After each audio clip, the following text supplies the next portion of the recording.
Hey, what's up? This is Amplifier here. It's been a while since one of the top techwear brands type videos, and there's loads of techwear brands out there that I've never really talked about or mentioned at all. So I thought I would come back in with another one. A lot of these brands this time are Japanese. 4 of them, I think, are of Japanese origin. So we get to see a little bit of how they take and how they interpret techwear, but there's a few other brands on there as well. Alright, I'm not going to mess about. I'm going to jump straight in with number 1, which is Descente Allterrain. These guys take, in general, a very clean cut, a very geometric take on techwear, in a similar kind of vein to Arc'teryx's Valence, in fact. But then they have some pieces as well which ignore that a little bit and don't go for quite so much minimalism. Their streamline active shell, for example, kind of reminds me of a cross between ASICS and ACG, with these geometric lined patterns going over the front of the jacket. They've had a few collabs with some high-profile Japanese brands like Headporter and Suikoke to pad out their range a little bit and provide some extra things which they normally don't,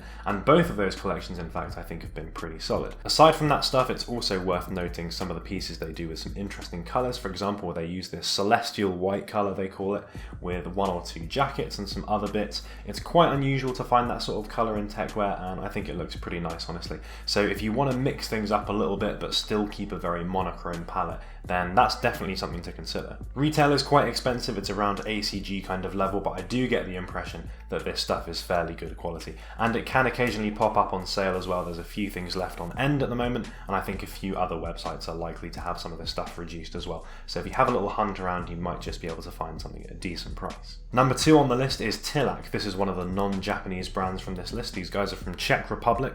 They're putting out some styles which kind of remind me a little bit of mainline Arc'teryx or Patagonia, in that sort of quite colourful, very outdoor ready kind of image. That said though, they're putting out some stuff that neither of those brands would ever do. For example, the Odin jacket has this cool front pocket, and in terms of its cut, I think definitely has some kind of techwear credentials. The Loke jacket is also pretty nice, so if you want to break away from those standard techwear colours but still keep quite a lot of the functionality and the zips and the pockets and stuff, then these guys are definitely something to consider. Also keep an eye out for Tilak Putnik. The designs in this line are much more urban ready, and it was designed in fact with input from Errolson Hugh of acronym fame and ACG and a whole bunch of other stuff, and Joanna Schneider as well of Nike fame. I've heard that they've got some pretty cool older pieces, but if you're looking for current stuff, then check out the Shield coat, as I think that's pretty nice looking. Also, prices on a lot of this stuff is a little bit cheaper than ACG. The Odin jacket that I mentioned earlier, for example, was about £370, I think, so a bit over $400. For the third brand on this list, we're going back to Japan for Antwon. These guys I have mentioned once before, I think, because they have a rather nice utility vest, but they've got some other cool stuff that's worth checking out as well. They put themselves across as a very nature-focused hiking brand, but a lot of this stuff is designed, in my mind, as much for urban performance as for rural performance. So to me, it seems to be marketed for city dwellers that want to take on that look of the more sort of heritage, the more hiker sort of style. In a similar way to Tilak, you'll find some pieces that resemble traditional techwear gear in terms of the cut,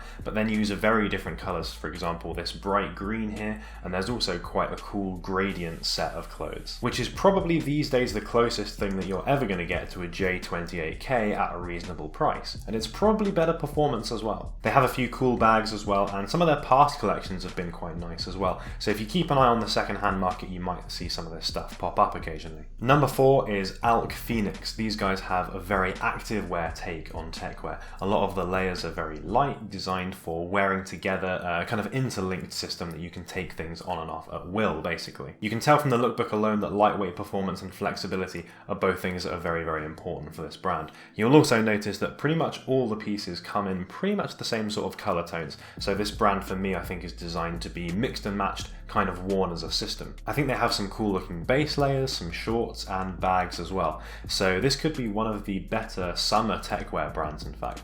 So if your main interest in techwear is getting some performance gear that's going to be very flexible, not going to weigh you down, and more appropriate for warmer weather as well, then Alk Phenix seems like a pretty good choice. Number 5 is Civilized, which was recommended to me by Bambi, so thank you for that. They're a very black heavy brand creating what they call urban survival technical wear, which sounds sounds pretty good to me. Although their last collection, their SS18 stuff, was pretty stripped back, I think very much summer ready stuff. If you look a little bit further back in the archives, you'll find some much more Tech Ninja looking gear. But even in their most recent collection, there's some cool things as well. For example, they have a pair of pants which are not dissimilar in silhouette to the ACG woven pants, and one or two nice jackets as well. They have some quite nice military inspired backpacks as well. Prices for this stuff is around ACG tier. For example, for a jacket you're looking at about £450, which equates to something like $600, $650. So originally this was going to be a top 5, but there's a few other brands that quite a few people have linked me to, so I think it's worth talking about. First of those is a sub-brand of an Indonesian label called YKSous. They call this stuff Holy Grail. It's very, very over-the-top Tech Ninja kind of style, and at prices a little bit lower than a lot of the other things on this list as well. The flagship jacket from them, for example, is around $300. Some of these straps are a little bit excessive in my opinion, and the fact that they describe the material name as waterproof perhaps leads me to suspect that the performance aspect is not quite going to be there as much as it has been in quite a lot of the other brands in this video. But if your only concern is with the aesthetic side of things, and you don't really mind this over-the-top kind of style that these guys put out, then keep them on your radar. Also, Russian brand Sever has popped up quite a few times now. They're a very, very young brand. I think this is only their 3rd collection, something like that, which popped up on End quite recently. It looks to be high quality gear with a couple of nice jacket and pant designs, boasting 3-layer construction and pretty high levels of water resistance as well. The only problem with this stuff is the price. At over £800 or over $1,000 for their flagship jacket, these guys have positioned themselves as one of the more techwear brands on the market, which is very bold for a brand which a lot of people I don't think have really heard of before. And with seemingly few people owning this stuff because it is a very young brand, it's difficult to find many informed opinions on this stuff. Still, if you're balling pretty hard, you fancy taking a punt on something which might be pretty cool and something that no one else really has, then Sever, check them out. So because I tacked a few extra brands on the end there, I'm going to keep the outro pretty short and sweet. So let me know down there in the comments which of these you thought was your favourite. I know I presented quite a few different techwear styles here, so hopefully everyone's going to have their own opinions on which ones they think are the coolest. And of course, if there was anything in this video that you expected to see me include but I missed out, then please do let me know down there in the comments, and I'll be checking all of those out as well. So that has been everything on these techwear brands that you might not have heard of. If you enjoyed the video, please do give it a like, and I will be back next week, possibly with a jacket review of that little bright green number up there. So thank you so much for watching, and I will catch you in the next one.